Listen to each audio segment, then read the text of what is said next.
Around Dodge City and in the territory on West, there's just one way to handle the killers and the spoilers, and that's with a U.S. Marshal and the smell of Gunsmoke.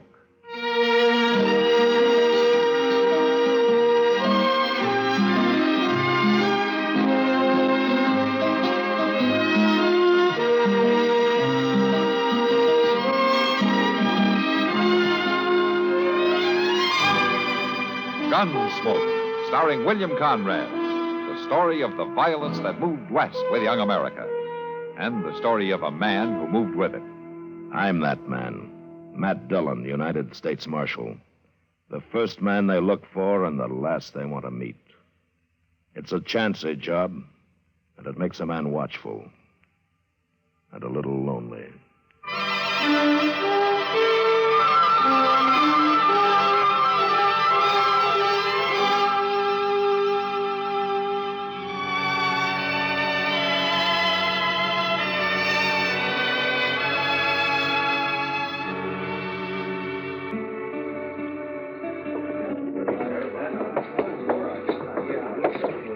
Gracious, Mr. Dillon, all them men down there by the depot. Yeah, it's quite a crowd.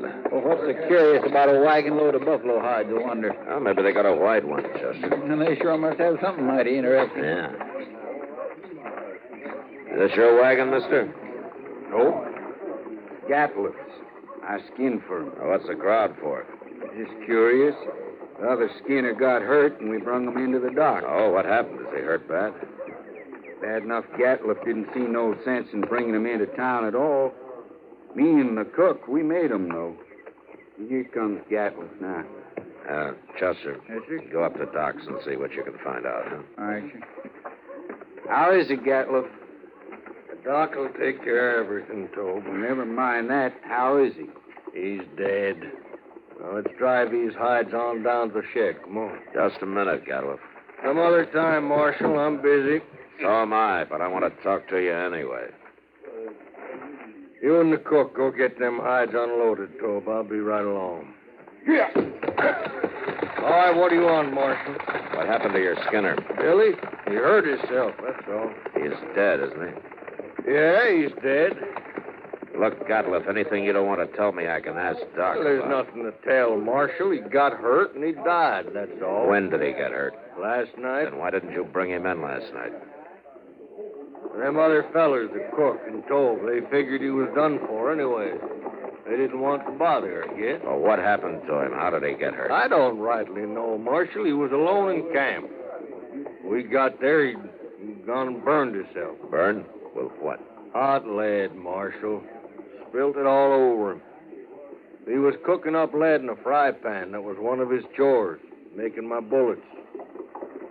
Always was a mite clumsy, so he messed himself up this time. There must have been a lot of lead. 50, 60 pound, I reckon. Mr. Gatcliff, that man of yours, Doc saw through with him. He says you can bury him now. Oh, no, I ain't gonna pay for no burial. He's just a skinner I hired. I don't even know his last name. You're his boss, aren't you? You brought He's him in. just a bum that worked for me. Well, all I mean... All right, hold it, Chester. Well, Okay, Gatcliff, we'll take care of him. Caused me trouble enough. I don't want to hear no more about it. Chester, what about the Skinner? Tell me. it was just terrible, Mr. Dillon. Doc says he don't know how he lived as long as he did. Did he talk to Doc? Oh, my, no. Poor fellow. How do you suppose it happened? Poor hot lead. Had a whole pan full of it, they told me. Yeah, but what man's going to pick up 50 or 60 pounds of molten lead and spill it all over him? Well, I didn't think of that. Of course, there's another way it could have happened. How? Somebody could have pushed him down into it. Oh, my goodness. Who? I don't know. Gatcliff or maybe a Skinner, Tobe. Wonder where Tobe went. Well, him and the cook probably went over to the Long Branch to drink up their wages. All right. Chester. Yes, sir. Go do something about burying that man, will you? Yes, sir, I will.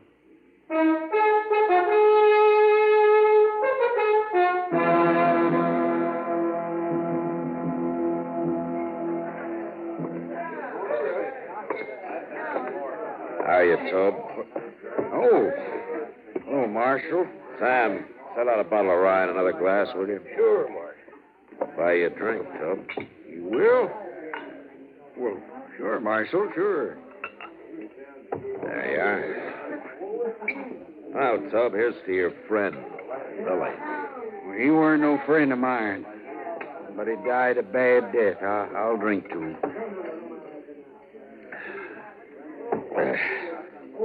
Tell me something, Tub.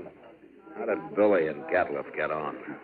You noticed Gatcliff's eyes, Marshal. Yeah, I did. He's got powder specks shot into him. They look like turkey eggs. Yeah, I know. Now, you don't get on with a man like that.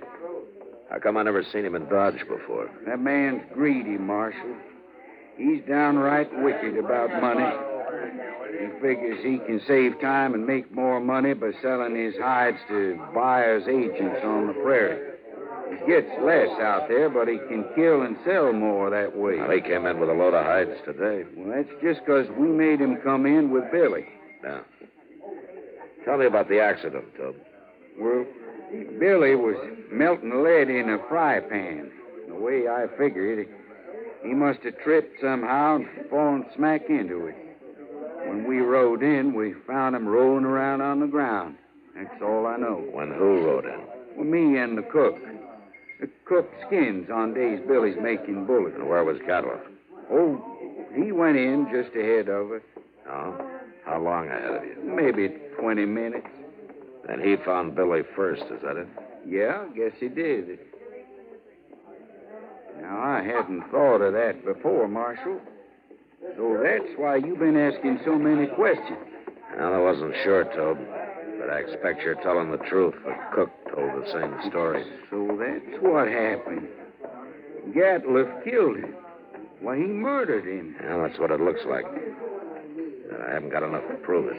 He killed Billy so's he wouldn't have to pay him his wages due.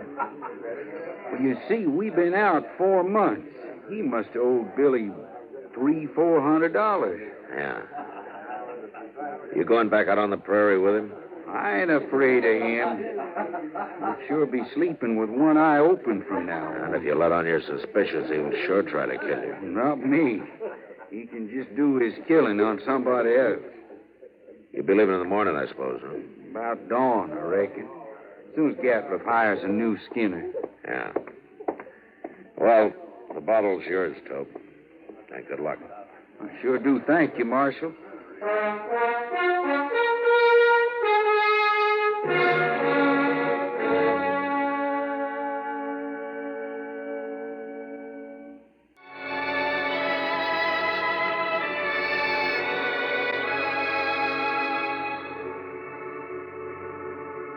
Later in the day, Chester and a couple of other men buried Billy out on the hill.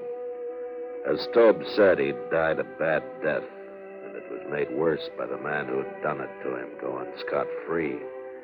But there was nothing I could do, and I tried to forget about it. They left Dodge next morning, and things were peaceful enough for a few hours until word came that there'd been a knifing in a Nusser camp over across the river. We rode over to see what it was about.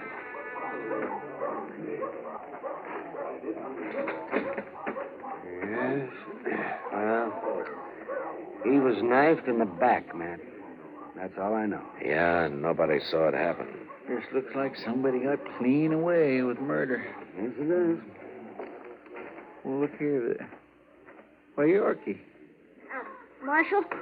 Chester? Oh, what are you doing over here, Yorkie? I come looking for berries, and I seen it. Oh, what do you mean? I seen that man get stabbed. You did? I heard him arguing, and I sneaked up just after he'd done it. They were all alone. Well, who did it, Yorkie? Did you recognize him? No, I never saw him before. Oh, what did he look like? Oh, he was big, dirty looking. He had a buckskin shirt. Anything else?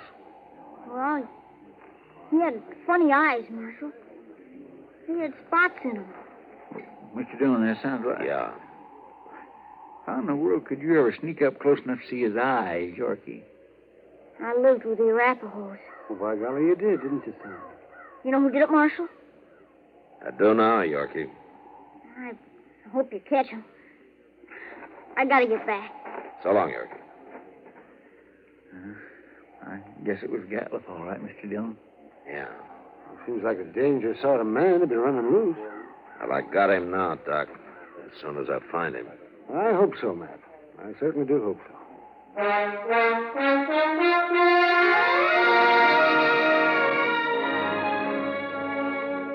Since Gatcliff would figure that nobody had seen him, it wasn't likely that he'd run. And anyway, there wasn't much sense in trying to track him down in the dark, so Chester and I didn't start out till the next morning. Ordinarily, a man could ride into the prairie and disappear, but with Gatcliff, it was a little different. At least we knew he'd be around the buffalo herd somewhere.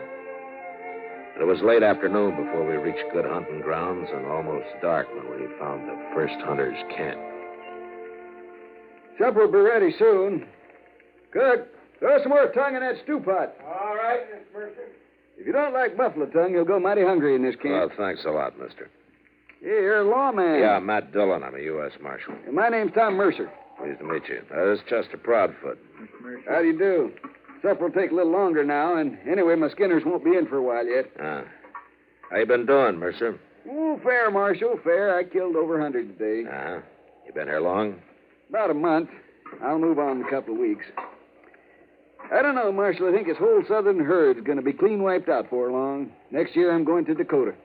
Too many hunters, maybe, huh? That's just it. That's it exactly. Have you seen any in the last day or two, Mercer? Just who are you looking for, Marshal? Man by the name of Gatcliff, a big man. A man with speckled eyes. What's he done? Well, do you know him? No, I don't. Nobody's come near us in over a week. Yeah, then you're not much help.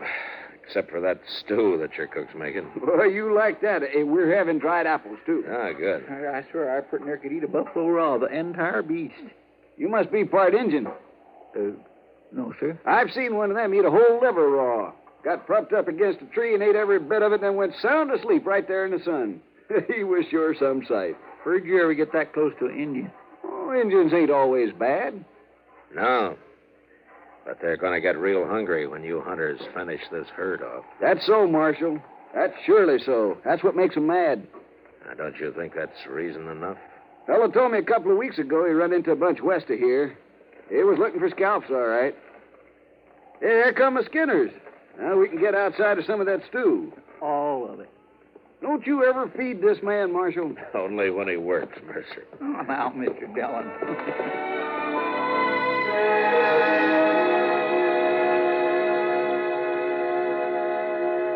We spent the night in Tom Mercer's camp, and at dawn, just after breakfast, we said goodbye and rode on west. In the next 2 days, we met plenty of hunters, but we didn't find Gatcliff. About noon of the third day, we cut the trail of a wagon train and figured it to be that of a hide buyer's agent who'd come out onto the prairie to do business on the spot. An hour or two later, we saw him. A long string of ox-drawn wagons piled high with buffalo hides. And there was a man on horseback leading the train. We rode up to him. Oh, there. Hey, that's quite a load you got, mister. 10,000 so far. What are you doing way out here, Marshal? Well, I'm looking for a hunter by the name of Gatcliff. Do you know him? Sure I do. Just picked up a load from his rig early this morning. He in trouble? Yeah. Where is he? Straight south of here, a couple of miles. Can't tell you exactly. He moves around a lot. Well, that's close enough for us. Thanks a lot, mister. Sure, Marshal. I never did like him anyway.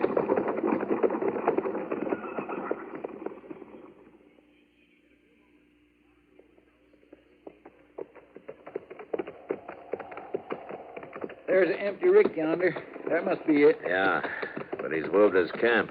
Yeah, but not far if it was just this morning. Chester. What's that out there? Where at? That looks like a man. Come on.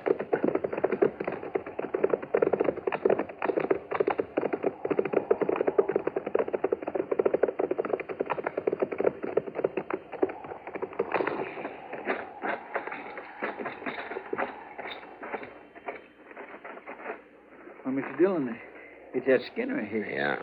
Get some water, will you? Yes, I will. Tobe. Hey, Tobe. Can you hear me? Tobe? He's been shot, Chester. Yeah. Here's the water.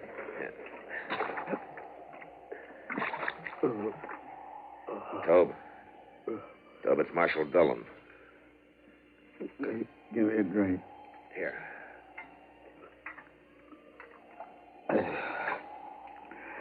He shot me, Marshal. Oh, what happened? Where's the rest of the crew? They run off. They took his wagon and the horses. He went kind of crazy when he found out. And that's why he shot me. Oh, where is he now? I don't know. He shot me. And then he said he was going hunting. He's gone loco. Just loco. Here, now, take it easy, Tob. Take it easy. You're going to be all right. I could hear him shooting at sharps a long time. And then he stopped. Where was he? Which way, Tob? Off behind me there. I could hear him. Chester, you stay with him. I'm going after Gatcliff.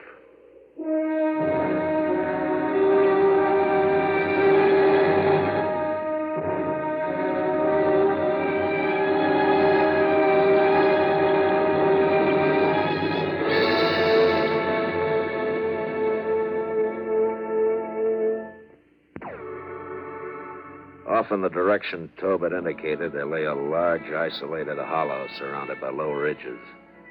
When I reached it, I dismounted and crawled up to where I could look down into it. There was no sign of Gatcliff.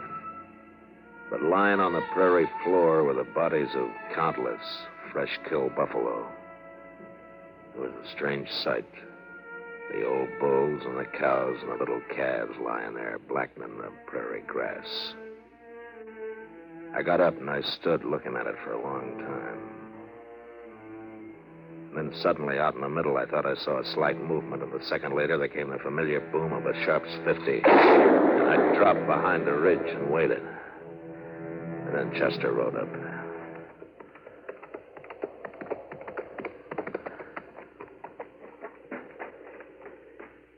You found him, Mr. Dillon? Yeah. Tob's dead, is that right? Yes, sir. Okay. Gatcliff's down there in the middle of the hollow, but we can't get anywhere near him as long as he's got that Sharp's rifle. He's killed a small herd of buffalo in there. Now he's lying out in the center of them. He must have gone crazy, just like Tob said. Yeah.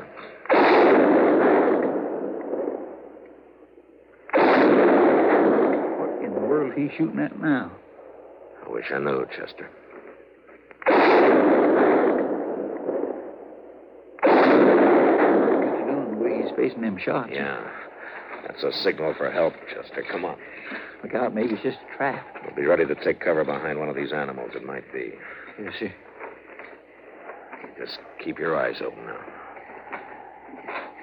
There he is, behind that big bull. Yeah, I see him. Mr. Dillon, he's all...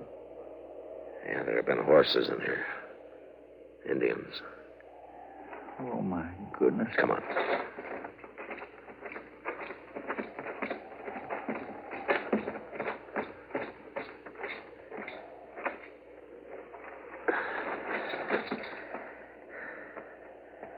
That was his last effort, Chester. He's dead now. Mr. Dillon, that's awful. Yeah. Come on, let's get out of here.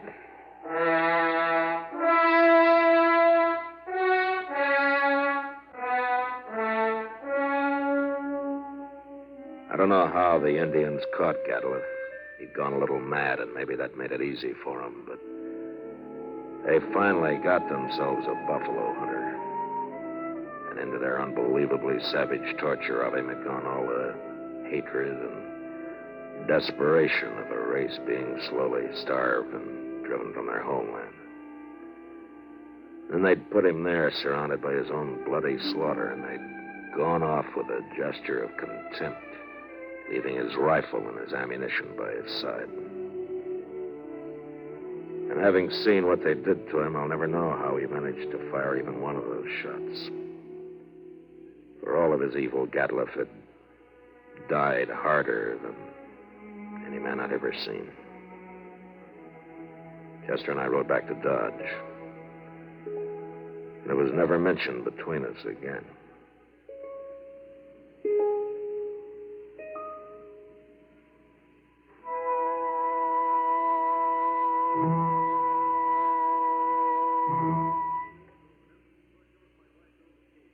Gunsmoke.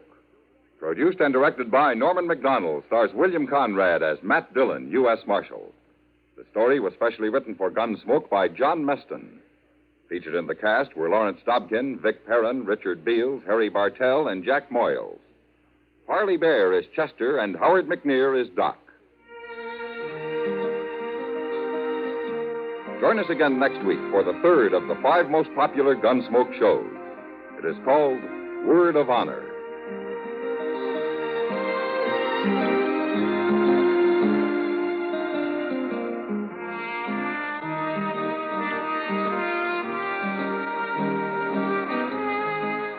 This is the CBS Radio Network.